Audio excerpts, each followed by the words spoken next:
أعوذ بالله من الشيطان الرجيم. بسم الله الرحمن الرحيم. تبارك الذي نزل الفرقان على عبده ليكون للعالمين نذيرا. الذي له ملك السماوات والأرض ولم يتخذ ولدا ولم يكن له شريك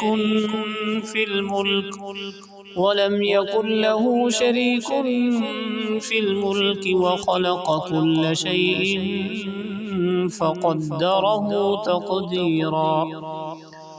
واتخذوا من دونه آلهة لا يخلقون شيئا وهم يخلقون ولا يملكون لأنفسهم ضرا ولا نفعا ولا يملكون موتا ولا حياة ولا نشورا. وقال الذين كفروا إن هذا إلا إفك افتراه وأعانه عليه قوم آخرون فقد جاءوا ظلما وزورا. وقالوا أساطير الأولين اكتتبها فهي تملى عليه بكرة وأصيلا.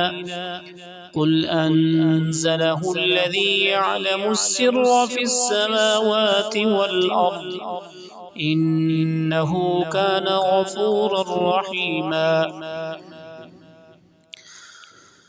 وقالوا ما لهذا الرسول يأكل الطعام ويمشي في الأسواق لولا أنزل إليه ملك فيكون معه نذيرا أو يلقى إليه كنز أو تكون له جنة يأكل منها.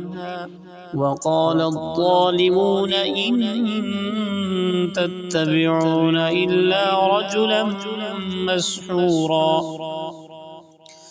انظر كيف ضربوا لك الأمثال فضلوا فلا يستطيعون سبيلا.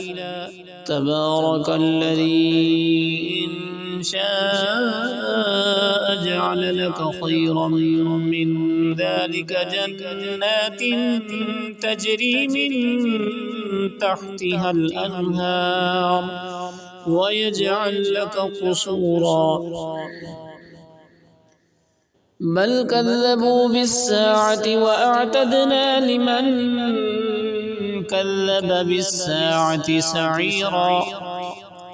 إذا رأتهم من مكان بعيد سمعوا لها تغيظا وزفيرا.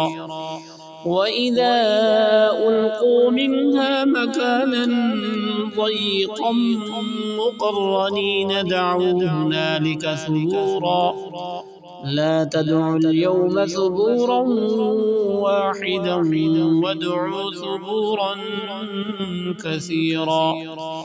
قل أذلك خير أم جنة الخلد التي وعد المتقون كانت لهم جزاء ومصيرا.